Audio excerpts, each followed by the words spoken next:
Hi everybody, I am सुमन मलिक और आज हम डिस्कस करेंगे टीचिंग एप्टीट्यूड का एक और बहुत इंपॉर्टेंट टॉपिक जो है क्लासिफिकेशन ऑफ लर्निंग। इसका मतलब होता है किसी भी ज्ञान को या किसी भी नॉलेज को सीखने के क्या क्या तरीके रहते हैं या फिर क्या स्टेप्स रहते हैं, वो क्लासिफिकेशन ऑफ लर्निंग बताता है। सो यहाँ पर इन्हें 3 पार्ट में डिवाइड किया गया है। सबसे पहला है cognitive domain, second is affective domain and third is psychomotor domain. So आपसे एग्ज़ाम में जब पूछते हैं तो हो सकता है आपको इनके टर्म के हिसाब से भी पूछ ले कि भी कॉग्निटिव डोमेन में किस चीज़ का मेन भागीदारी रहती है या फिर किस चीज़ के बारे में होता है, या फिर इफेक्टिव डोमेन किस चीज़ से रिलेट करता है, या फिर साइकोमोटर डोमेन का मेन एलिमेंट क्या रहता है। तो कुछ भी आपसे इनके टर्म के हिसाब से भी पूछ सकते हैं, तो इन्हें आप अच्छे से याद रखिएगा। And second cheese, cognitive domain बहुत इंपॉर्टेंट रहता है। आपसे एक क्वेश्चन ज़रूर पूछ सकते हैं इससे, तो इसको बहुत ध्यान से सुनिएगा। तो हम सबसे पहले डिस्कस कर लेते हैं इफ़ेक्टिव डोमेन को और साइकोमोटर डोमेन को। इफ़ेक्टिव डोमेन, जैसा कि इसके वर्ड से ही पता चल रहा है, इफ़ेक्टिव मतलब जो चीज़ें आपकी भावनाओं से जुड़ी हो, जो नॉलेज, जो ज्ञान आप अपने इमोशन से सीखते हो अटैच होकर, जैसे कि relate with human nature and emotion. अब human nature it means your feelings, your emotions towards the thing. तो वो ज्ञान, वो नॉलेज जो आप अपने इमोशन से परसीव करते हो। ओके, अब यहाँ पर देखिए 5 लेवल बताए गए हैं, 5 इसके स्टेप्स बताए गए हैं। सबसे पहला है रिसीविंग। रिसीविंग होता है जब आप कोई चीज़ सुनते हो या देखते हो, आप उससे इफ़ेक्ट होते हो, आप उससे प्रभावित होते हो और आप उसे ऑब्ज़र्व करते हो। इसका अगर मैं आपको एक एग्जांपल दूँ, सपोज़ करिए आप कोई गाना सुनते हो। अब गाना सुनते हो तो आपके वो सेंसेस से आप उसे सुनते हो, समझते हो, आप उससे रिसीव कर रहे हो, सुन रहे हो ना, देख रहे हो, तो आप उससे इफ़ेक्ट हो रहे हो। और इफ़ेक्ट किससे होता है? आप अपने इमोशन से, फीलिंग से अटैच होकर आप उससे इफ़ेक्ट हो रहे हो। सेकंड है रिस्पॉन्डिंग। आपने जैसे ही आपने गाना सुना तो आपको अच्छा लगा तो आपने क्या किया? उसे यूट्यूब पे सर्च करना शुरू किया। इट मीन्स आप रिस्पॉन्ड कर रहे हो, उसको सर्च कर रहे हो, इट मीन्स आप रिस्पॉन्ड कर रहे हो उस गाने के लिए। फिर आता है वैल्यूइंग। आपको वो गाना सुन के अच्छा लगा, समहाउ वो यूट्यूब पर मिल भी गया, आपने सुना, बहुत अच्छा, आपने अपनी किसी पुरानी फीलिंग से उसे अटैच कर दिया और आपको लगा कि भी हाँ, ये गाना बड़ा अच्छा है। आपने इसकी वैल्यू निकाली एक तरीके से अपने किसी इमोशन से उसे अटैच करके। Second is organising. ऑर्गेनाइजिंग होता है लाइक आप उसे एक व्यवस्थित रूप से रख रहे हो इन द सेंस आप अपनी मेमोरी में उसे बसा रहे हो। जो मैंने अभी आपको एक गाने का एक एग्जांपल दिया, आपने उसे यूट्यूब पे सर्च करने के बाद फिर आप सपोज़ करिए उस गाने को किसी प्लेलिस्ट में सेव कर लेते हो। आपकी कोई रोमांटिक या सैड कोई प्लेलिस्ट होती है सॉन्ग्स की, आप उसमें वहाँ उसे सेव कर लेते हो। देखिए ये सारे स्टेप्स चल रहे हैं। आपने उसे सुना, उसके लिए आपने रिस्पॉन्ड किया, फिर आपने उसको वैल्यू किया, फिर आपने उसे ऑर्गेनाइज़ किया। ओके, फिर है कैरेक्टराइजेशन।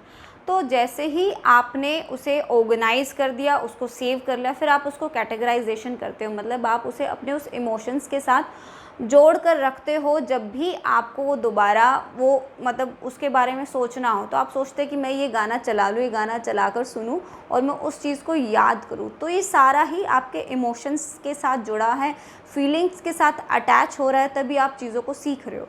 ये तो बहुत एक सिंपल सा एग्जांपल दिया। अगर यही आप सेम सिस्टम जो है आप किसी एडवर्टीज़मेंट पे भी लगा सकते हो। देखिए एडवर्टीज़मेंट में किसी ना किसी फिल्म स्टार या किसी को ऐसे फेमस पर्सन को लिया जाता है, तो जब आप उसकी एडवर्टीज़मेंट सुनते हो या देखते हो, आप उसे आप उसे रिसीव कर रहे हो ना, आप अपने वही सेंसेस के द्वारा देखकर सुनकर आप उसे रिसीव कर रहे हो। फिर वो जो आपको एडवर्टीज़मेंट में दिखाता है कि भी ये प्रोडक्ट बहुत अच्छा है, तो आप उसको वैल्यू करते हो कि भी हाँ ये अच्छा है या नहीं है। अपने मन में एक विचार बना लेते हो, फिर आप सोचते हो कि मैं इसको प्रोडक्ट को ख़रीद कर लिया, ख़रीद कर लाते हो, आप उसे फिर ऑर्गेनाइज़ करते हो, ख़रीद कर ले आए, फिर आप उसे टेस्ट करते हो कि भी हाँ ये इतना अच्छा काम कर रहा है, लेकिन ये महंगा बहुत है। तो महंगा बहुत है, आप उसको ऑर्गेनाइज़ कर रहे हो कि भी जब मुझे बहुत महंगे कपड़े धोने होंगे तो मैं उस महंगे प्रोडक्ट को इस्तेमाल करूँगी। तो ये सारा सिस्टम आपके एक्सपेरिमेंट इन द सेंस आपके सेंसेस, आपके सोच से रिलेट होकर वर्क करा है। तो ये सारा है इफ़ेक्टिव डोमेन, आपके ब्रेन्स को, आपके इमोशंस को ये इफ़ेक्ट कर रहा है। Okay, now It takes a lot of time to achieve the objectives because you cannot change one's behavior suddenly. अब ये कहता है कि भी ये जो तरीका है, जो डोमेन है, ये बहुत एक लंबा प्रोसेस है, इसमें टारगेट को अचीव करने में बहुत समय लगता है क्योंकि आप किसी के बिहेवियर को सडनली चेंज नहीं कर सकता। आई होप ये ज़्यादा इधर विजिबल नहीं हो रहा, बट मैंने यही लिखा है। तो ये था इफ़ेक्टिव डोमेन।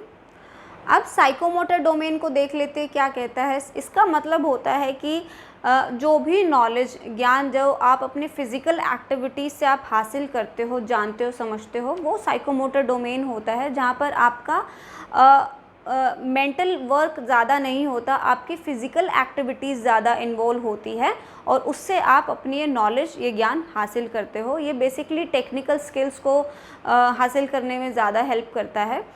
पहले इसे सेंसरी डोमेन बोलते थे, फिर इसे कॉग्निटिव डोमेन कहने लगे और आज इसे अब साइकोमोटर डोमेन कहते हैं। ओके, अब यहाँ पर इसके 5 लेवल बताए गए हैं, वो देख लेते हैं। सबसे पहले है इमिटेशन। इमिटेशन का मतलब होता है नकल उतारना। आपने देखा होगा जो छोटा बच्चा होता है, जब वो किसी को हंसते हुए देखता है तो वो हंसने लगता है, अगर किसी को रोते हुए देखता है तो वो डर जाता है, रोने लगता है। तो वो इमिटेशन, नकल उतारा, उसे देखकर वो उस तरह का रिएक्ट करता है। ओके, सेकंड है मैनिपुलेशन। मैनिपुलेशन का मतलब होता है कि उसने उस एक्टिविटी को देखा, जो भी सामने से उसको जो देखने को मिलता है वो उसे देखता है, उसे मैनिपुलेट करता है, अपने दिमाग में डालकर उस चीज़ों पे रिएक्ट करता है। React in the sense, suppose करिए बच्चे ने टीवी में कोई कार्टून देख लिया, कार्टून देखा तो वो किस तरह से कार्टून बोलता है, हंसता है, चलता है, वो उसकी नकल उतारने की एक तरीके से वैसा ही रिएक्ट करने की कोशिश करता है।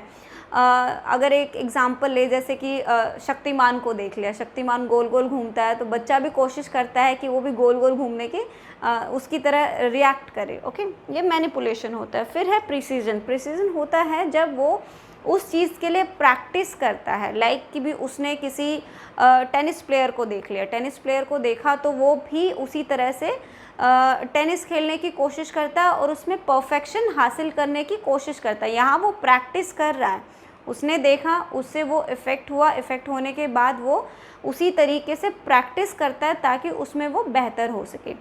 फिर है आर्टिकुलेशन। आर्टिकुलेशन का मतलब होता है जो बच्चा प्रैक्टिस करने लगा था, प्रैक्टिस करने के बाद उसे वो चीज़ अच्छे से परफेक्टली करने आ गई। जैसे कि स्कूल में छोटा बच्चा होता है, पहले वो पढ़ना सीखता है, धीरे धीरे शब्दों को जोड़ने लगता है। जब वो जोड़ने लग जाता है तो पूरा वो सेंटेंस पढ़ने लग जाता है, तो इट मीन्स कि भी उसको वो चीज़ करनी आ गई।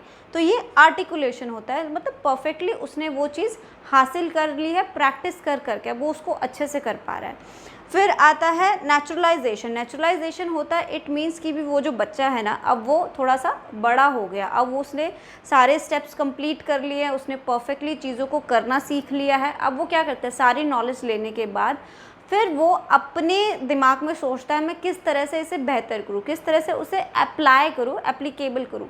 तो जितनी भी नॉलेज उसने अपने फिज़िकल एक्टिविटीज़ से सीखी है, अब उसको वो अप्लाई करने लगा, उसमें कुछ बेहतर एक्सपेरिमेंट अपनी समझ से वो करने लगा है। ये है इसका नेचुरलाइजेशन। अब कॉग्निटिव डोमेन को देख लेते हैं। ये बहुत इंपॉर्टेंट है, एग्ज़ाम में इससे एक सवाल तो ज़रूर आता है, इसे ध्यान से सुनिएगा। कॉग्निटिव डोमेन को ब्लूम्स टेक्सोनॉमी भी बोलते हैं, ब्लूम्स का क्लासिफिकेशन भी बोलते हैं। ये लेवल्स ऑफ लर्निंग है कि जो भी आप लर्निंग करते हो उसके कुछ स्टेप्स होते हैं, लेवल्स होते हैं जो मिस्टर ब्लूम के द्वारा बताए गए। इनका पूरा नाम है डॉक्टर बेंजामिन ब्लूम और ये इनकी जो थ्योरी थी ये आई थी 1956 में। सबसे पहला इनका स्टेप है रिमेंबरिंग। अब देखिए मैंने यहाँ इसको पिरामिड में बनाया है क्योंकि ये नीचे से ऊपर की तरफ जाता है, मतलब सबसे बेसिक जो इनिशियल जो लेवल रहता है वो होता है रिमेंबरिंग का। रिमेंबरिंग होता है मतलब याद कर लेना किसी चीज़ को। जब आपने देखा होगा ना स्कूल में बच्चों को बताते हैं A for apple, B for ball and C for cat, उसको वो रट लेते हैं। यहाँ वो उसको समझ नहीं रहे हैं, बस उन्हें जो बोला गया उन्होंने सुना और अपने दिमाग में फिक्स कर लिया, रट लिया उस चीज़ को। ये रिमेंबरिंग होता है। सेकंड है अंडरस्टैंडिंग। जब वो थोड़े से बड़े होते हैं तो वो चीज़ों को समझने लगते हैं कि क्यों A फॉर एप्पल क्यों है, B फॉर बॉल क्यों है, C फॉर कैट क्यों है, इनके अलावा कुछ और क्यों नहीं है। वो अंडरस्टैंड कर रहे हैं, उस चीज़ को समझ रहे हैं। ये उनका सेकंड लेवल है। फिर है अप्लाइंग। जब उस नॉलेज को, उस ज्ञान को कहीं पर वो रियल सिचुएशन में अप्लाई करने की कोशिश करते हैं। अगर इसका एग्जांपल दूं, सपोज़ करिए स्कूल में बच्चों को सिखाते हैं कि भी तुम्हें स्ट्रेंजर से, अजनबी लोगों से बात नहीं करनी है, तो अगर कभी कोई बच्चे से कोई स्ट्रेंजर अगर बात करता है तो वो उस नॉलेज को वहाँ अप्लाई कर रहा है, उससे बात नहीं करके, मतलब उसने अपनी उस पिछली जो नॉलेज, जो ज्ञान जो उसे दिया है, उसको वो अप्लाई कर रहा है कहीं पे रियल सिचुएशन के अंदर। इसका फोर्थ स्टेप है एनालाइज। एनालाइज होता है जब आप अपनी नॉलेज को रिफ़ाइन कर रहे होते हो। रिफ़ाइन किस तरह से करते हो? जब आप चीज़ों में कंपैरिजन करने लग जाते हो ना कि भी आपकी जो नॉलेज है, जहाँ से आपको ये मिली है, क्या ये सही है? सही है तो आपने कहीं ना कहीं कंपैरिजन, कहीं ना कहीं उसे चेक करा है, तभी तो आप उसे एनालाइज कर पा रहे हो। एनालाइज करने के बाद आता है इवैल्यूएशन। इवैल्यूएशन होता है जब आप उस नॉलेज पे जजमेंट देते हो। जजमेंट इन द सेंस आप फाइनली कंक्लूड करते हो कि भी हाँ, ये मेरी नॉलेज एकदम सही है, इसमें कहीं कोई कमी नहीं है, कोई भी लूप होल नहीं, ये एकदम सही है, बेहतर है। अगर बेहतर नहीं है तो आप उसमें कुछ चेंजेस करके आप उसको इवैल्यूएट, फाइनली जब आप उस पर डिसाइड करते हो, वो इवैल्यूएशन होता है।